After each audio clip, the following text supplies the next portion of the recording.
Hey guys, welcome back to our channel. In this tech tutorial video, we're going to show you how you can change the type of your columns inside your sheets and tables on Smartsheet. So let us dive right into it. Head over to your workspace on Smartsheet. Let me go on this one here and select also one of your sheets here to the left listed under workspace items. Let me go with this one here.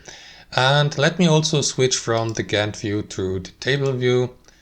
This is going to give us a better overview of all columns within that sheet here in that table. So what you want to do, guys, is simply click into the given column, like for example the condition here, that column, and click into these three dots, and from that menu select column properties.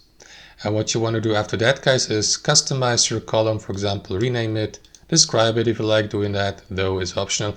And here, guys, under column type you may switch to another column type. As you can see, for condition it is symbols, but you may go with drop down list, for example, or a date, a calendar, a contact list, a checkboxes, created by, and so on and so forth, modification date. So let me go for checkbox, and after that click into apply here, and that is going to change the given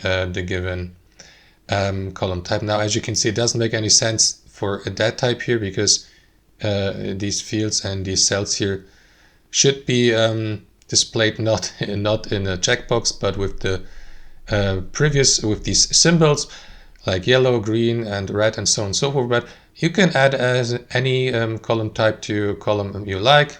Just make sure that it makes sense. So guys, that's basically it. That's how it works. Hope you enjoyed this video, got some value from it, and we'll catch you later.